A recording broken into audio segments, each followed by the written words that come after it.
Welcome to my YouTube channel. My guest on Facing the Canon today is Dr Krish Kandiah, Director of Home for Good.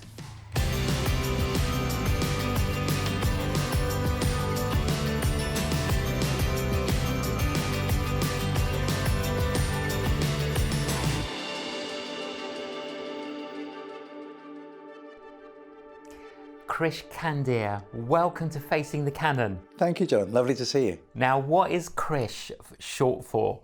Krish is short for Krishna. I grew up in a mixed race family. My mum was from India, my dad was from Malaysia, his dad was from Sri Lanka, and my mum's dad was from Ireland. So complete mix of different races and places, but Krish is short for Krishna. And where did you grow up? I grew up in Brighton on the south coast. Yes. Going to a very dodgy comprehensive school, but I made mates for life there. And tell us about your own personal journey of faith. Well, when I was 15, a lad stood up in our chemistry lab, which was where we used to have our register at the beginning of the day. And the teacher had nipped out for a quick smoke, leaving 30 teenage boys in charge of a chemistry lab, which is a terrible idea. People were trying to suck the gas out of the gas taps and light it and do fire breathing. And then this lad stood up and said, look, last night something amazing happened to me. I became a friend of God, and if you want to know anything about it, come and talk to me.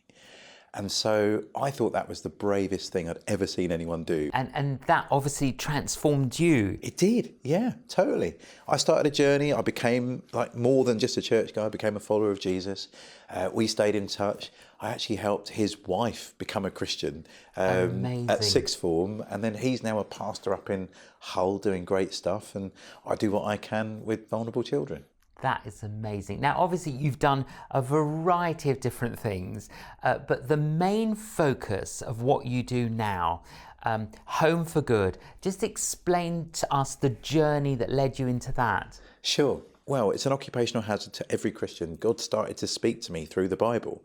And I don't know how I'd missed it for so long, but almost on every other page of the Bible, it's re-emphasising God's concern for vulnerable people, and particularly vulnerable children. Yes. The widow, the stranger, and the orphan. Over and over again, God tells us He really cares about these groups of people.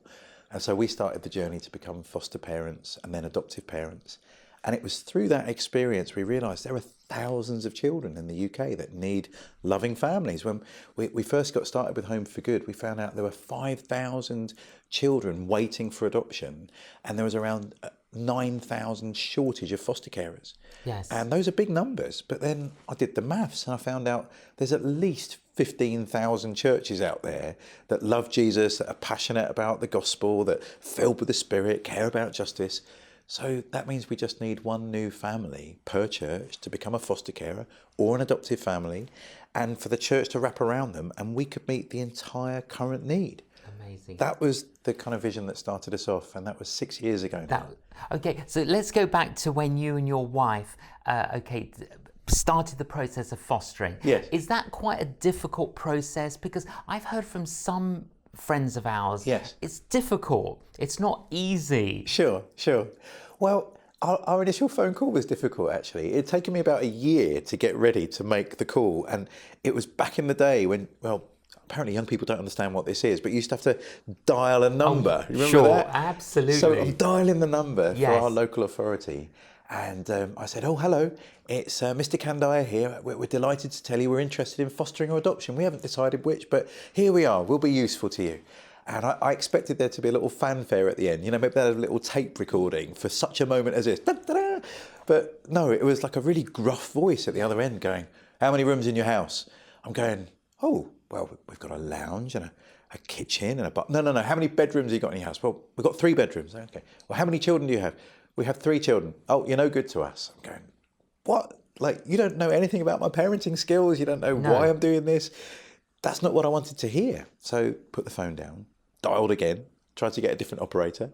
This time, the problem was we didn't have the rooms in the house question. We had, what's your ethnicity? And I go, oh, I'm going to win this, right? Yes. So my dad's from Malaysia, his dad's from Sri Lanka, my mum's from India, her dad's from Ireland, my wife's Welsh. Have you got any boxes left? And she said, oh, you're no good to us. We'll never find a match for you. But the reality is, though, Krish, you were British. Yeah, I know. So, but they wanted your origin. They did, and I understand now why. Okay. Because a child's ethnic origin does matter. It helps if a child looks like the parents that are bringing them up. It helps them for their identity. And we couldn't get into fostering or adoption because we didn't have enough bedrooms in our house. That was a deal breaker. And I understand why now, but I didn't at the time. And then we moved. I got a job teaching theology at Oxford University, at one of their theological colleges. And the job came with a house, and the house came with a dining room. And who needs a dining room? No, we can eat in the kitchen. you in the kitchen, right. Absolutely. So we turned the dining room into a bedroom, and suddenly we were ready to make the call. And we had 4 bedrooms and 3 children, and we were in. How did your other children react? That's a good question. So we were approved to be foster carers, and they said, "Oh, we'll phone you when there's a child in need." And I got excited about that. So I basically spent a lot of time looking at the phone, willing it to ring. I always thought they should give foster parents like a bat phone. When Commissioner Gordon phones, it goes bright red because he's been called to action. So that's what it feels like. You're like a 4th emergency service, right? If children are in need, they call the foster carers. And so I think it was less than 24 hours in, we get our first call. And they said, "It's a baby, just been born. Mum's got some difficult stuff going on in her life. She can't look after her.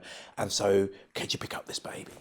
And so we picked up a Moses basket. And we stuck it in the back of the car. And I'm going, Moses, first foster child in the Bible. This is my faith and my life coming together. And then our neighbour comes out of our house. She says, "Look, I know you've been in this process for a long time, and I wanted to support you. So I've made you a little blanket. Just handmade it, and I didn't know if it would be a boy or a girl, so I gave it an underwater theme because that would work for anybody. But I just wanted this baby or this child to have something that no one else on the planet could have. And so we put that blanket in the Moses basket, and then we head to the hospital. And when we brought this little one home, our children fell in love with her. How old were your children at the time? So they must have been like 4, 5 and 6. Yeah. And had you explained to them that you're going to have some other children come and live with you for a while? Yes. Okay. They've been prepped, and they're part of the welcome team. They're part of the team surrounding this child. And to be honest with you, John, that baby's still with us.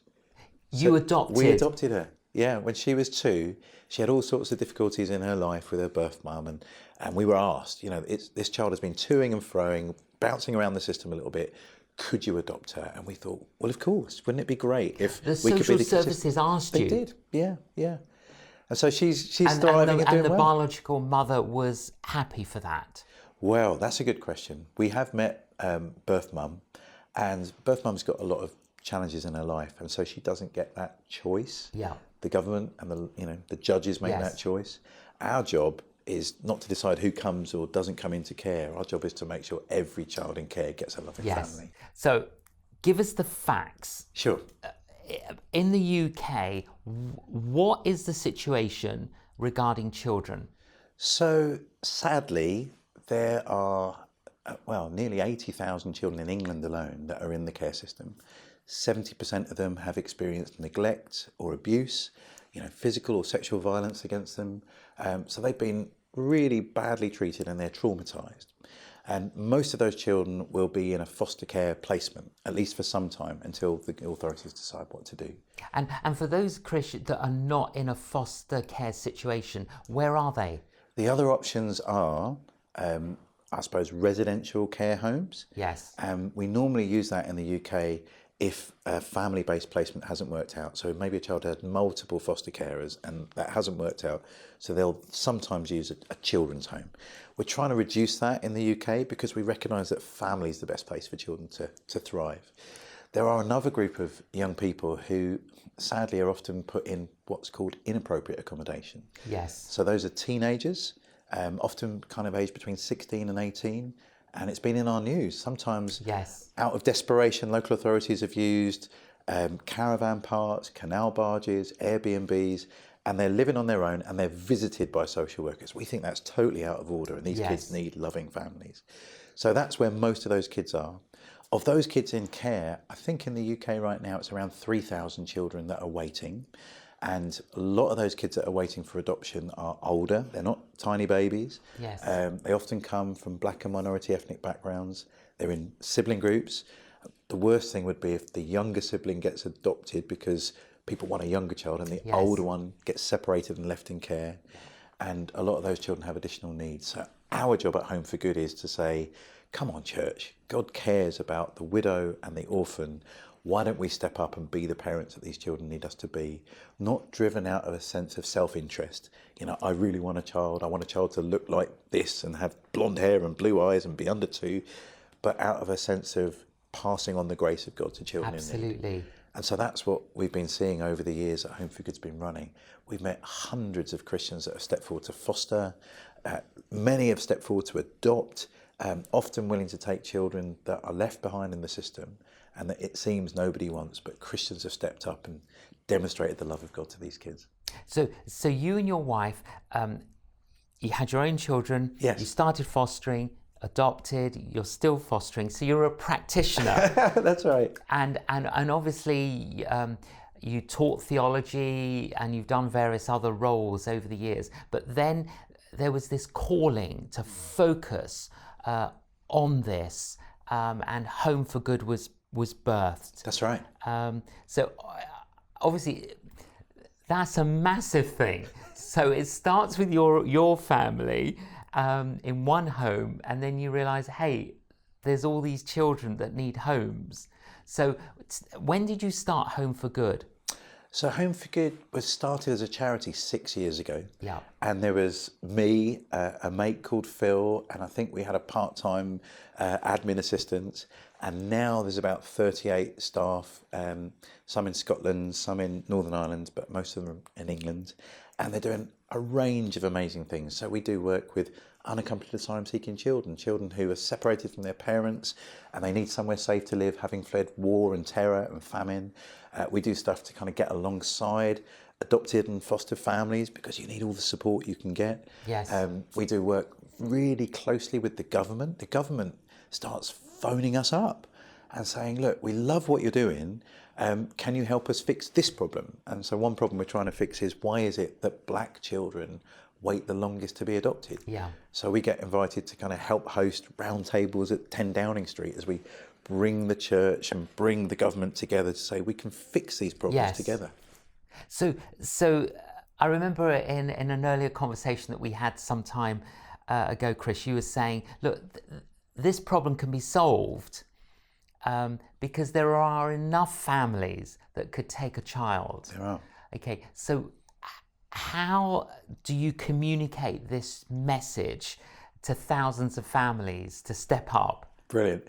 Well, great news. There is a captive audience of people who are full of the Spirit, who often care about justice and the family each Sunday morning or Sunday evening, whether they're gathering in face-to-face or online. And so we get invited to share the gospel. And the gospel that we believe is a gospel of adoption, isn't it? If you think about it, every time I say the Lord's Prayer, Our Father, well, wait. Jesus is the only true Son of God, right? That's what we believe in the Trinity. God the Father, God the Son, God the Holy Spirit. So how come I get to call God Father? It's because God adopted me. Yes. And he adopted you. Absolutely. And he's given us an incredible privilege. We get all the rights that Jesus has. I mean, it's absolutely mind-boggling. I managed to speak to a theologian called J.I. Packer, who recently passed away. Yes. And he said once that adoption is the highest privilege that the gospel affords us. Yeah. There's nothing like it, that we get to call God Abba Father. Absolutely. So every Sunday around the world, Christians are reaffirming that we're adopted children every time we say the Lord's Prayer. So it's an open door to come into a church and say, hey, you know, God adopted us. Well, there's a way we could demonstrate in front of a watching world what that looks like. Every time a Christian adopts a child, we get to be a lived example of the grace that God has shown us. So it becomes natural, doesn't it? Normal even, that Christians might consider this. Now, you mentioned that the government often seek your counsel, wisdom and advice. Are they supportive at what you do, or are they suspicious of what you do? Because obviously you're a practicing Christian. Yes, definitely. Does that come into play? Well, what's interesting, and I think this is an interesting time, that there are certain Christian groups that look at our situation and say, oh, I wish it could be like it was in the past. You know, when it was normal for people to be Christians, and you know, being a Christian was a thing of honour, and church leaders got kind of more say in things. I'm going, well, I can't fix that, but I can say there's a moment now when our nation needs us. Sadly, because of coronavirus, because of the economic crisis that comes with it, because of the crisis in the care system, the government needs all the help it can get. Yes. And so they come to us, not because we're Christians, but because we're effective. Yes. And they go, we see you making a difference. You're making stuff happen. Never mind that you're Christian, come and help us anyway. And I'll go, I'll take that. I'll come and work with you. Absolutely. Our calling is to care for vulnerable children. And actually, according to the law, the government has a responsibility to care for vulnerable children. Yes.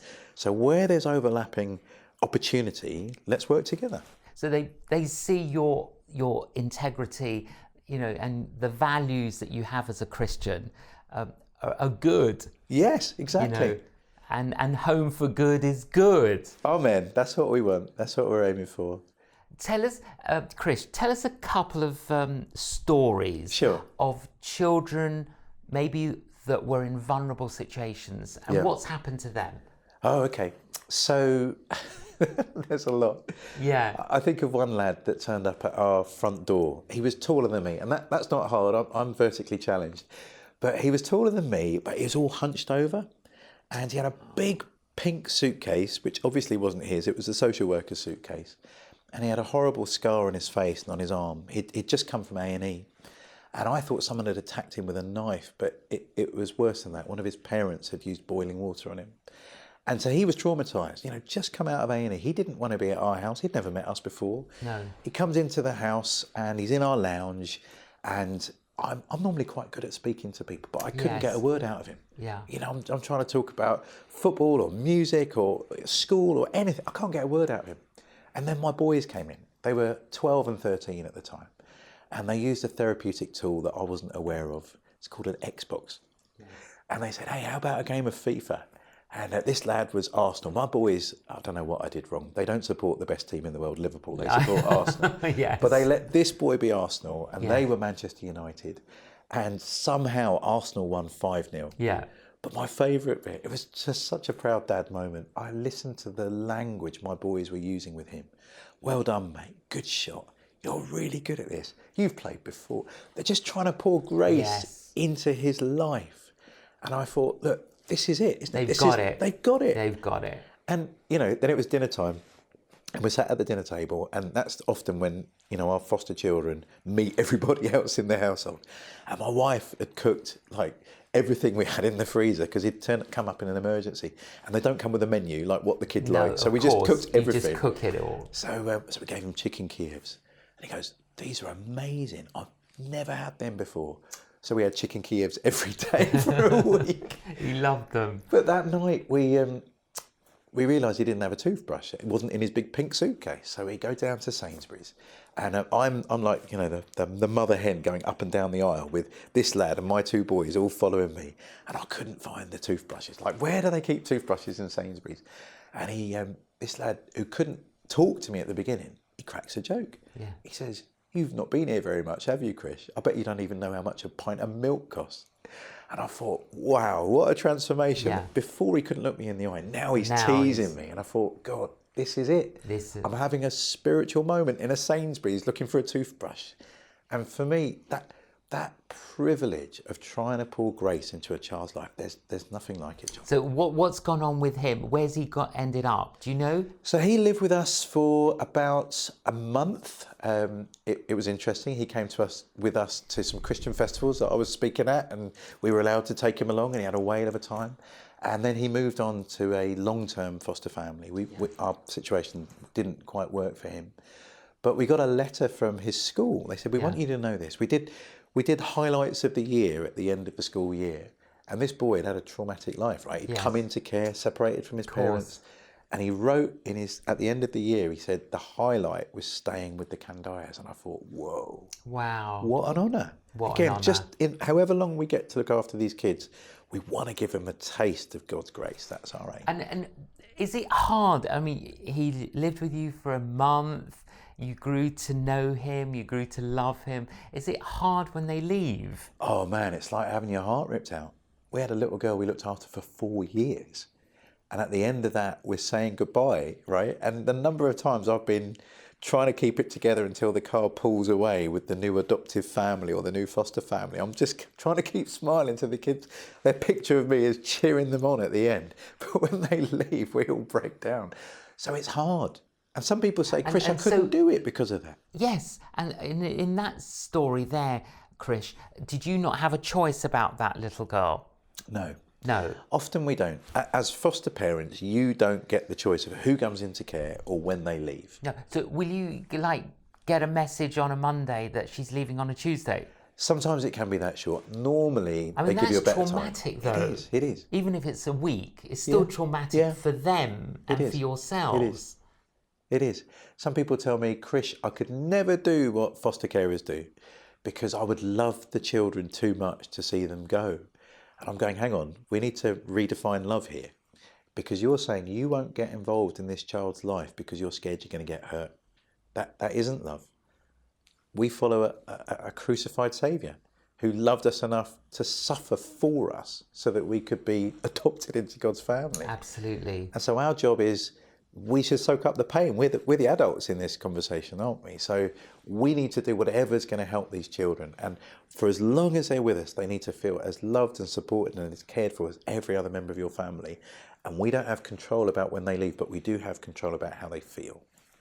Yes. And if they feel better having stayed with you, they're going to carry that. That's right. That's our prayer.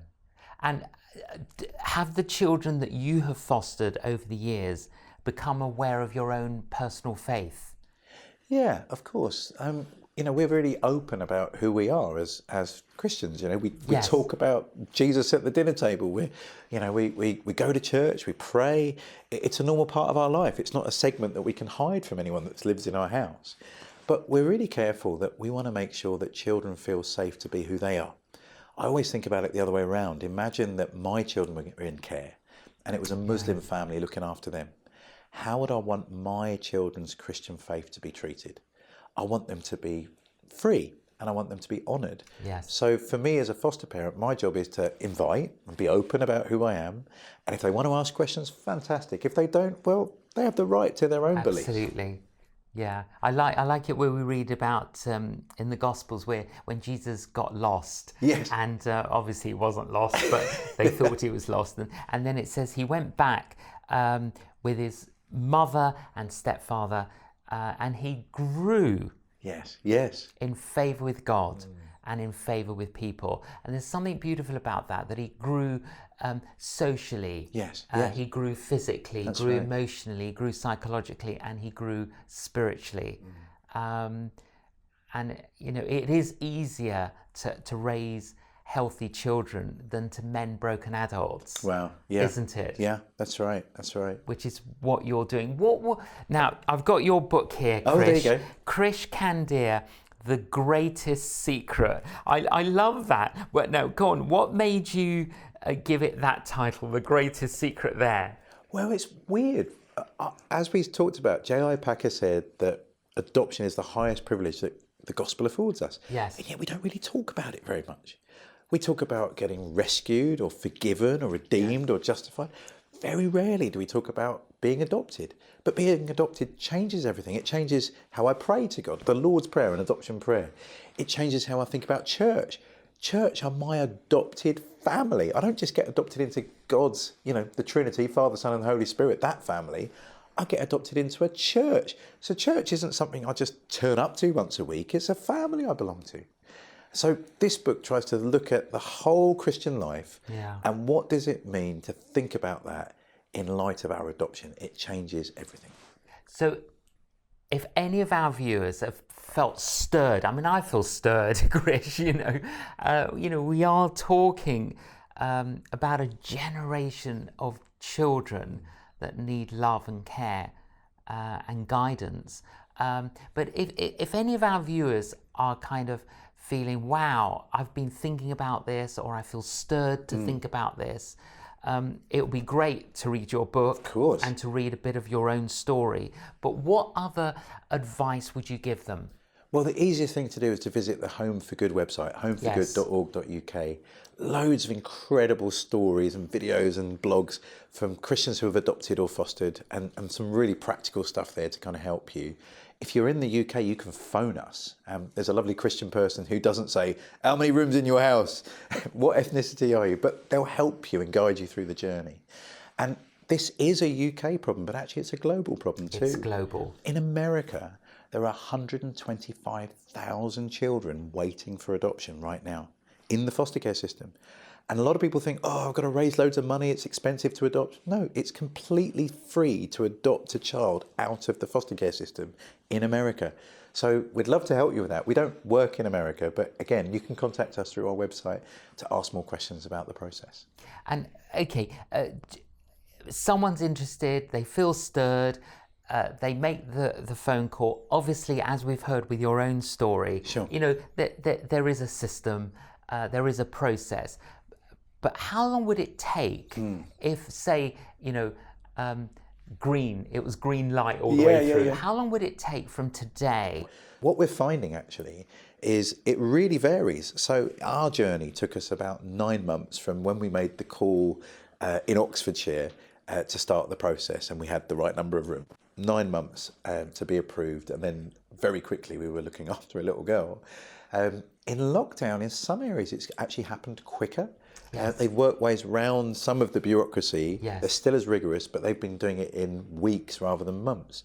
So some of it depends on the urgency of the need, and some of it depends on the, I suppose, the bureaucratic process behind. But either way, we're really keen that that process is thorough and rigorous. Yeah, I know my son and my daughter-in-law, they got approved. Oh wow, congratulations. For fostering, and they've had a number of people come, and children, and it's been great. So we got an inside view from that. You're a foster grandparent. You know, it felt, you know, it was really exciting actually. So just to reiterate, Krish, for those in the UK, if they want to know any more, they can contact your website. It's on the screen now. Great. Follow through. If the viewer is watching from another country and another continent, what advice would you give them? Well, there isn't quite anyone quite like Home for Good in America. There's lots of smaller organisations. There is a group called Christian Alliance for Orphans, which is like an umbrella organisation that might be helpful. But hey, you know, with the wonders of modern technology, we still might be able to help. So look us up on social media, reach out to us. If we can help, we'd love to be in touch. Brilliant. Krish Kandiah, you are truly, you and your wife and your family are an inspiration. Keep on keeping on. Thank you, Joe. Appreciate your help. Well, wasn't that inspiring and actually hugely heartwarming? And if you've been stirred today, then make a call, visit the website Home for Good, talk to somebody, get some more information, and ask the Lord to guide you. Thank you so much for joining us today on Facing the Canon. Please join us again.